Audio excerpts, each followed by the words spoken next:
ಈಗಾಗಲೇ ನಮ್ಮ ಹಿರಿಯರಾಗಿರ್ತಕ್ಕಂಥ ಹಿಂದುಳಿದ ವರ್ಗದ ನಾಯಕರಾಗಿರ್ತಕ್ಕಂಥ ಎಂ ಡಿ ಲಕ್ಷ್ಮೀನಾರಾಯಣ ಅವರು ಸವಿಸ್ತಾರ ವಿಷಯಗಳನ್ನ ಹೇಳಿದ್ದಾರೆ.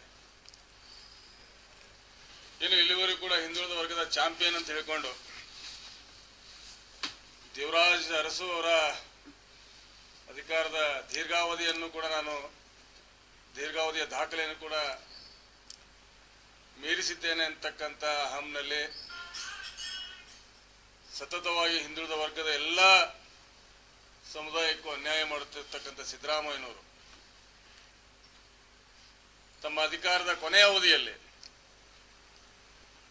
ತರಾತುರಿಯಲ್ಲಿ ರಾಜೀನಾಮೆ ಕೊಡುವ ಮುನ್ನ ವರದಿಯನ್ನು ತರಿಸಿಕೊಂಡು ನಮಗೆ ಹಿಂದುಳಿದ ವರ್ಗದವರ ಕಣ್ಣಿಗೆ ಮಣ್ಣೇರಿಸತಕ್ಕಂಥ ಕೆಲಸವನ್ನು ಮಾಡಿದ್ದಾರೆ. ನಮ್ದು ಆಗ್ರಹವಿಷ್ಟೇ, ಆರಂಭದಲ್ಲಿ ನಾವು ಇದೇನು ಮಧುಸೂದನ್ ಜಾತಿ ಗಣಿತ ಬಗ್ಗೆ ನಾವು ಪ್ರಶ್ನೆಯನ್ನು ಕೂಡ ನಾವು ಮಾಡಿದ್ವಿ.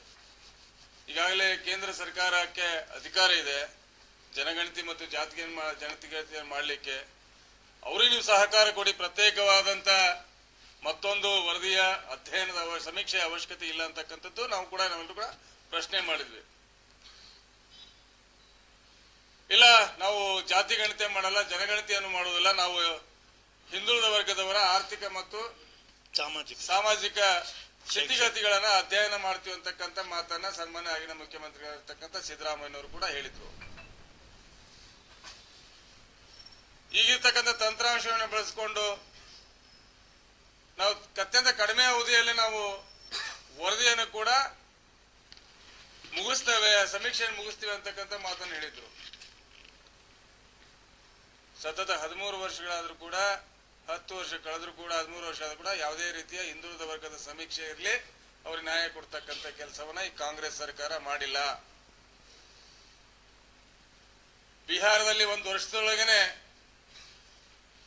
ಸಮೀಕ್ಷೆಯನ್ನು ಮುಗಿಸಿ ವರದಿಯನ್ನು ಜಾರಿ ಮಾಡತಕ್ಕಂಥ ಕೆಲಸ ಅಲ್ಲಿನ ಮುಖ್ಯಮಂತ್ರಿಗಳಂತ ಆಗಿದ್ದಂತ ನಿತೀಶ್ ಕುಮಾರ್ ಅವರು ಮಾಡ್ತಾರೆ. ಪಕ್ಕದ ರಾಜ್ಯದ ತೆಲಂಗಾಣದ ಡಿ ಕೆ ಶಿವಕುಮಾರ್ ಅವರ ಆಪ್ತ ಅಲ್ಲಿನ ಮುಖ್ಯಮಂತ್ರಿ ರೇವಂತ್ ರೆಡ್ಡಿ ಅವರು ಕೇವಲ 70 ದಿನಗಳಲ್ಲಿ ಸಮೀಕ್ಷೆಯನ್ನು ಮಾಡಿ ವರದಿಯನ್ನು ಜಾರಿ ತರ್ತಾರೆ. ಆ ಬದ್ಧತೆ ಕರ್ನಾಟಕದವ್ರಿಗೆ ಯಾಕಿಲ್ಲ? ಇವರು ದುರುದ್ದೇಶದಿಂದ ಈ ಸಮೀಕ್ಷೆಗೆ ಕೈ ಹಾಕಿದ್ದಾರೆ ಅಂತಕ್ಕಂಥ ಅಭಿಪ್ರಾಯ ನನ್ನ ವೈಯಕ್ತಿಕ ಅಭಿಪ್ರಾಯ ಕೂಡ ಹೌದು. ಯಾಕಂದ್ರೆ ಈ ರಾಜ್ಯದಲ್ಲಿ ಹಿಂದೆ ನಾವು ಕೇಳಿ ಕಂಡರಿಯದಂತ ಒಂದು ದುರಂತ ಆಯ್ತು.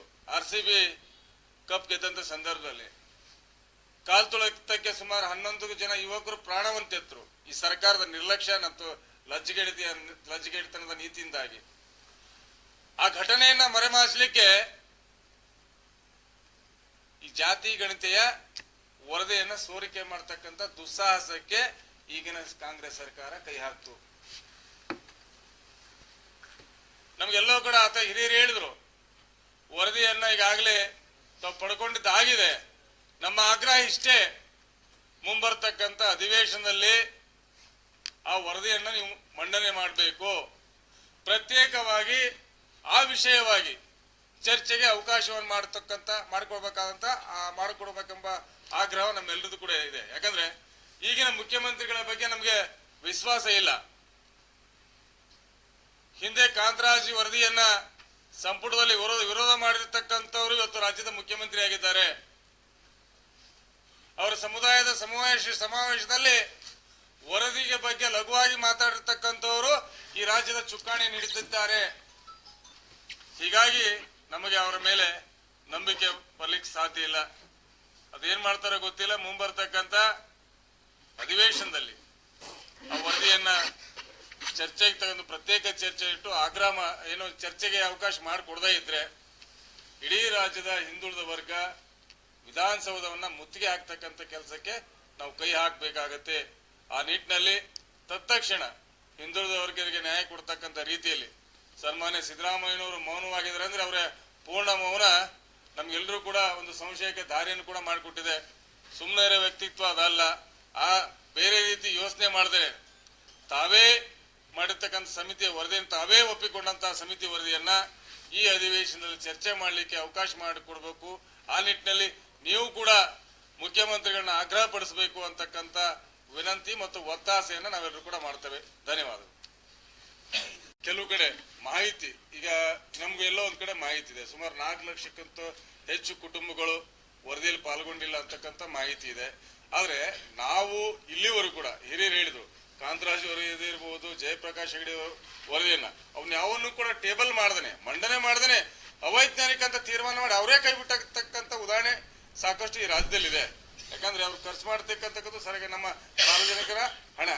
ನಮ್ಮ ಆಗ್ರಹ ಏನಂದ್ರೆ, ಈ ಹಿಂದೆನೂ ಕೂಡ ಅಂತ ಎಡವಟ್ಟುಗಳನ್ನ ಕಾಂಗ್ರೆಸ್ ಸರ್ಕಾರ ಮಾಡಿದೆ. ಸರಿಯಾದ ರೀತಿಯಲ್ಲಿ ವೈಜ್ಞಾನಿಕವಾಗಿ ಸಮೀಕ್ಷೆ ಮಾಡ್ತಕ್ಕಂಥದ್ದು ಎಲ್ಲೋ ಕಡೆ ಸಾಕಷ್ಟು ಕಡೆ ಎಡವಿದೆ. ಅಲ್ಲ, ಒಂದ್ ನಿಮಿಷ, ಮತ್ತೊಂದು ಆ ರೀತಿ ತಪ್ಪಾಗಬಾರ್ದು, ಆ ರೀತಿ ಎಚ್ಚರಿಕೆ ವಹಿಸಿ ಅಂತಕ್ಕಂಥ ಒತ್ತಾಯವನ್ನು ಕೂಡ ನಾವೆಲ್ಲರೂ ಕೂಡ ಮಾಡಿದ್ ನಿಜ ಇದೆ.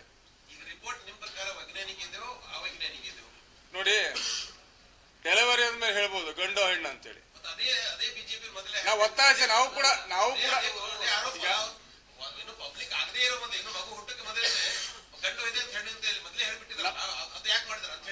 ಸಾಕಷ್ಟು ಜನ ಸಾರ್ವಜನಿಕರು ನಮ್ಮ ಮುಖಂಡರನ್ನ ಇರ್ಬೋದು, ಅಧಿಕಾರಿಗಳನ್ನ ಭೇಟಿಯಾಗಿ ಸಾಕಷ್ಟು ಕೂಡ ಆ ವಿಷಯಕ್ಕೆ ಸಂಬಂಧಪಟ್ಟಂತೆ ದೂರುಗಳನ್ನ ಕೊಟ್ಟಿದ್ದಾರೆ.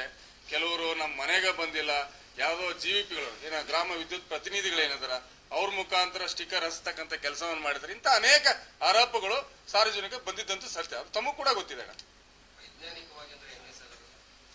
ಸರ್, ಮನೆಗೆ ಅವ್ರೇನು ಈಗ ನೋಡಿ, ಈಗ ನಾವು ಆರ್ಥಿಕ ಮತ್ತು ಸಾಮಾಜಿಕ ಗಣತಿ ಮಾಡ್ಬೇಕು. ಅವ್ರ ಮನೇಲಿ ಎಷ್ಟು ಜನ ಕೆಲಸ, ವಾರ್ಷಿಕ ಆದಾಯ ಎಷ್ಟಿದೆ, ಆ ಕುಟುಂಬದ ಸದಸ್ಯರ ಸಂಖ್ಯೆ ಎಷ್ಟು, ಅದೆಲ್ಲವನ್ನೂ ಕೂಡ ಮನೆಗೆ ಭೇಟಿಯಾಗಿ ಆ ಸಂಪೂರ್ಣ ಮಾಹಿತಿನ ತೆಗೆದುಕೊಳ್ತಕ್ಕಂಥದ್ದು ಅವ್ರ ಕೆಲಸ. ಅದು ಆಗಿಲ್ಲ ಅಂತಕ್ಕಂಥ ಆರೋಪಗಳು ಇರ್ಬೋದು.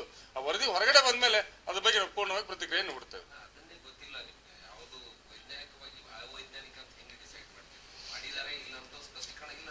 ಅಲ್ಲ, ಅದನ್ನ ನಾವು ಹೇಳ್ತಾ ಇದೀವಲ್ಲ, ವರದಿ ಬರೋ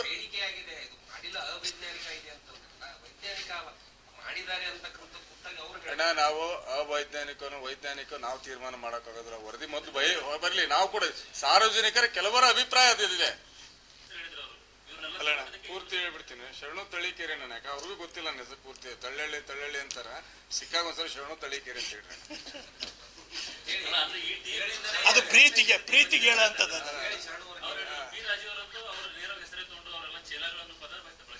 ನೋಡ್ರಿ, ಇಲ್ಲಿ ರಾಷ್ಟ್ರಕ್ಕಾಗಿ ಕೆಲಸ ಮಾಡ್ತಕ್ಕಂಥ ಭಾರತೀಯ ಜನತಾ ಪಕ್ಷದ ಕಾರ್ಯಕರ್ತರು ನಾವೆಲ್ಲರೂ ಕಡೆ ಹಿರಿಯರು ಕೂಡ ಇಲ್ಲಿದ್ದೇವೆ.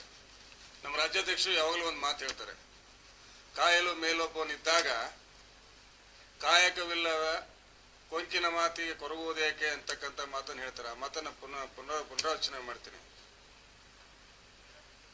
ಇವತ್ತು ನರೇಂದ್ರ ಮೋದಿ ಅವರೇ 45 ವರ್ಷದ ರಾಷ್ಟ್ರೀಯ ಅಧ್ಯಕ್ಷ ಅಂತ ನಿತಿನ್ ನಬೀನ್ ಅವರನ್ನ ಭಾಸ್ ಅಂತ ಅಂತಕ್ಕಂಥ ಮಾತನ್ನ ಕರೆದು ಚಿಕ್ಕ ವಯಸ್ಸಿನ ಅಧ್ಯಕ್ಷನು ಕೂಡ ಬಾಸ್ ಅನ್ನ ಕರೆಯೋದ್ರ ಮುಖಾಂತರ ರಾಷ್ಟ್ರೀಯ ಅಧ್ಯಕ್ಷರಿಗೆ ಯಾವ ರೀತಿ ಗೌರವ ಕೊಡ್ಬೇಕು ಆ ರೀತಿ ಗೌರವವನ್ನು ಕೊಟ್ಟಿದ್ದಾರೆ. ಪಕ್ಷದ ಒಳಗಿದ್ದವ್ರ ಬಗ್ಗೆ ನಾವ್ ಏನ್ ಬೇಕಾದ್ರೂ ಮಾತಾಡ್ಬೋದು, ಯಾವ ರೀತಿ ನಾವು ಶಿಷ್ಟಾಚಾರ, ಯಾವ ರೀತಿ ಗೌರವ ಕೊಡಬೇಕು ಪಕ್ಷದ ಅಧ್ಯಕ್ಷ. ಹೊರಗಿದ್ದವ್ರ ಬಗ್ಗೆ ನಾವು ಮಾತಾಡ್ತಕ್ಕಂಥ ಅವಶ್ಯಕತೆ ನಮ್ಗಿಲ್ಲ. ತಾವು ಕೇಳಿದ್ರಿ ಪಕ್ಷಕ್ಕೆ ತರುವ ಪ್ರಯತ್ನ ಅಂತಕ್ಕಂಥ ಯಾವುದು ಕೂಡ ಆ ತರ ಇಲ್ಲ. ಆಮೇಲೆ ಮೇಲಾಗಿ ಅವ್ರನ್ನ ಪಕ್ಷದ ಬಗ್ಗೆ ಅವ್ರ ಬಗ್ಗೆ ತೀರ್ಮಾನ ತೆಗೆದುಕೊಟ್ಟಿರ್ತಕ್ಕಂಥದ್ದು ರಾಜ್ಯದ ನಾಯಕತ್ವ ಅಲ್ಲ, ರಾಷ್ಟ್ರೀಯ ನಾಯಕರು ತೀರ್ಮಾನ ತಗೊಂಡು ಅವ್ರನ್ನ ಪಕ್ಷದಿಂದ ಉಚ್ಚಾಟನೆ ಮಾಡಿದ್ದಾರೆ. ಖಂಡಿತ ನಿಮ್ ಪ್ರಕಾರ ನಿಮ್ಮ ಊಹೆ ಅಂತ ಅವ್ರು ಬರ್ತಕ್ಕಂಥ ಪ್ರಯತ್ನ ಮಾಡ್ತಿರೋದು ಸತ್ಯ. ಇವತ್ತೇನು ನಾ ಮುಂದಿನ ತಿಂಗಳು ಶ್ರಾವಣ ಮುಗಿಲಿ, ಆಷಾಢ ಮುಗಿದ ತಕ್ಷಣ ನಾನು ಪಕ್ಷ ಕಟ್ತೀನಿ, ಹೊಸ ಪಕ್ಷ ಕಟ್ತೀನಿ ಅಂತಕ್ಕಂಥ ಏನು ಅವ್ರ ಆಸೆ ಐತೆ, ಖಂಡಿತ ಶುಭವಾಗಿ ನಾವ್ ಯಾರು ಕೂಡ ಅವ್ರಿಗೆ ವಿರೋಧ ಮಾಡೋದಿಲ್ಲ. ನಾನು ಹಾಲು ಮತ್ತು ಸಮಾಜದವನಾಗಿ ಹೇಳ್ತೇನೆ, ಅವ್ರು ಹೊಸ ಪಕ್ಷ ಕಟ್ಟುದಾರ ನಾನೇ ಅವ್ರಿಗೆ ಮುಣಿಗೆ ಕೊಡ್ತೀನಿ. ಅದು ಬಿಟ್ಟು ಬ್ಲಾಕ್ ಮೇಲ್ ಮಾಡ್ದೇನೆ ಪಕ್ಷದ ತತ್ವ ಸಿದ್ಧಾಂತವನ್ನು ಒಪ್ಕೊಂಡು ಹಿರಿಯರಿದ್ದಾರೆ, ಹಿರಿಯರ ಹತ್ರ ಚರ್ಚೆ ಮಾಡ್ಲಿ. ಈ ಹಿಂದೆನೂ ಕೂಡ ನಾನು ಅನೇಕ ಬಾರಿ ಪಕ್ಷದಲ್ಲಿದ್ದೆ, ಅನೇಕ ಬಾರಿ ನಾನು ಪಕ್ಷದಿಂದ ಆಚೆನೂ ಹೋಗಿದ್ದೆ. ಮತ್ತೆ ನಂಗೆ ಬರುವ ಆಸೆ ಇದೆ ಅಂತಕ್ಕಂಥ ಅಭಿಪ್ರಾಯವನ್ನ ಪಕ್ಷದ ಹಿರಿಯ ಮುಖಂಡರಲ್ಲಿ ಅಥವಾ ರಾಜ್ಯಾಧ್ಯಕ್ಷರಲ್ಲಿ ಮನವಿ ಮಾಡ್ಲಿ, ಅದನ್ನ ಹಿರಿಯರು ಯೋಚನೆ ಮಾಡ್ತಾರೆ. ಸಾಧ್ಯವಾದ್ರೆ ನಾನು ಕೂಡ ರಾಜ್ಯದ ಕಾರ್ಯದರ್ಶಿ ಇದ್ದೀನಿ, ನನ್ನ ಹತ್ರನೂ ಕೂಡ ಮನವಿ ಕೊಡ್ಲಿ.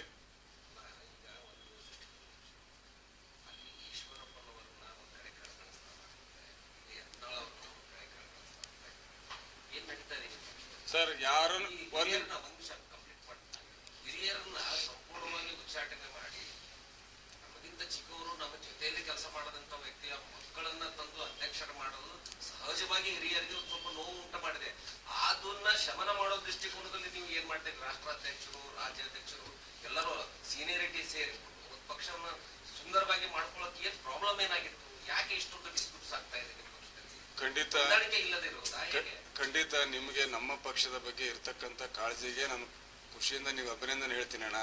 ಒಂದು ಗಮನದಲ್ಲಿ ಸನ್ಮಾನ್ಯ ರಾಜ್ಯಾಧ್ಯಕ್ಷರು ವಿಜೇಂದ್ರ ಅವರು ಆದ್ಮೇಲೆ ಎಲ್ಲ ಹಿರಿಯರನ್ನು ವಿಶ್ವಾಸಕ್ಕೆ ತೆಗೆದುಕೊಂಡು ಇಡೀ ರಾಜ್ಯಾದ್ಯಂತ ಪ್ರವಾಸ ಮಾಡಿ ಕಾರ್ಯಕರ್ತರಲ್ಲಿ ಉತ್ಸಾಹ ಬರ್ತಾ ನಿಟ್ಟಿನಲ್ಲಿ ಅವರು ಕೆಲಸ ಮಾಡ್ತಾ ಇದ್ದಾರೆ.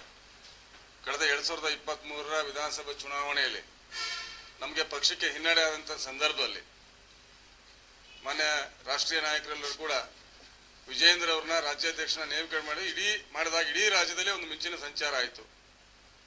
ಈ ಗ್ಯಾರಂಟಿ ಭರಾಟೆಗಳ ಮಧ್ಯೆ ನಾವು 2 ಸ್ಥಾನ 2 ಅಂಕಿ ದಾಟೋದು ಕಷ್ಟ ಅಂತ ಇತ್ತು ಲೋಕಸಭೆ ಚುನಾವಣೆಯಲ್ಲಿ. NDA 19 ಕ್ಷೇತ್ರಗಳು ಗೆಲ್ತಕ್ಕಂಥ ಸಾಧನೆ ಮಾಡಿದ ವಿಜೇಂದ್ರ ನೇತೃತ್ವ ಅಲ್ವೇ? ಹಾಗಾದ್ರೆ ರಾಜ್ಯಾಧ್ಯಕ್ಷ ಆದ ಮೇಲೆ ಹೇಳ್ತಾರೆ, ಬಹಳಷ್ಟು ಜನ ಹೇಳ್ತಾರೆ ಇಲ್ಲ ಯಾರ್ಯಾರಿಗೂ ಚೆನ್ನಾಗಿದೆ ಅಂತೇಳಿ. ಆ ರೀತಿಯಿಂದ ಇದ್ದಂತ ಸಂದರ್ಭದಲ್ಲಿ ಕೂಡ ಸ್ವತಃ ಮುಖ್ಯಮಂತ್ರಿಗಳ ಮೂಢ ಹಗರಣ ಆದಾಗ ಬೆಂಗಳೂರಿನಿಂದ ಮೈಸೂರಿನವರೆಗೂ ಪಾದಯಾತ್ರೆ ಮಾಡಿ 14 ಸೈಟ್ಗಳನ್ನ ವಾಪಸ್ ಕೊಡ್ತಕ್ಕಂಥ ಕೆಲಸ ಮಾಡಿದ್ದು ಹೋರಾಟ ಅಲ್ವಾಗರೆ. DK ಶಿವಕುಮಾರ್ ತಮ್ಮನ ವಿರುದ್ಧ ದೇವೇಗೌಡರ ಅಳಿಯ ಮತ್ತು ಇನ್ನು ಹಿಂದಿನ ಜಯದೇವದ ನಿರ್ದೇಶಕ ಇರ್ತಂತ ಸನ್ಮಾನ್ಯ ಡಾಕ್ಟರ್ ಮಂಜುನಾಥ್ ಅವ್ರನ್ನ ಪಕ್ಷದಿಂದ ನಿಲ್ಲಿಸಿ ಪಕ್ಷದಿಂದ ಗೆಲ್ಲಿಸಿ DK ಶಿವಕುಮಾರ್ನ ಸೋಲಿಸಿದ ನಿಜಾನ ಹೌದಲ್ವಾಗರೆ? ಯಾರೋ ಕೆಲವರು ಒಂದು ಪರ್ಸೆಪ್ಷನ್ ಕ್ರಿಯೇಟ್ ಮಾಡಬೇಕು. ಯಾವಾಗ್ಲೂ ಕೂಡ ಪಕ್ಷ ಮತ್ತು ಪಕ್ಷದ ನಾಯಕತ್ವದ ವಿರುದ್ಧ ಒಂದು ನಕಾರಾತ್ಮಕವಾಗಿ ಮಾತಾಡ್ಬೇಕು, ಆ ವಿಷಯ ಚರ್ಚೆಯಲ್ಲಿ ಇಡಬೇಕು ಅನ್ನೋ 2-3 ಜನ ಆ ರೀತಿ ಕೆಲಸ ಮಾಡಿದ್ರೆ ಮಿಕ್ಕಿದೆಲ್ಲ ಹಿರಿಯರು ಕೂಡ ಒಟ್ಟಾಗಿ ಒಂದಾಗಿ ಕೆಲಸ ಮಾಡ್ತಿದ್ದಾರೆ. ಸಣ್ಣ ಪುಟ್ಟ ವ್ಯತ್ಯಾಸಗಳು ಇರಬಹುದು, ನಮ್ಮ ರಾಷ್ಟ್ರೀಯ ನಾಯಕರು ಅದನ್ನೆಲ್ಲವನ್ನು ಕೂಡ ಸರಿ ಮಾಡ್ತಕ್ಕಂಥ ಕೆಲಸವನ್ನು ಮಾಡ್ತಾರೆ.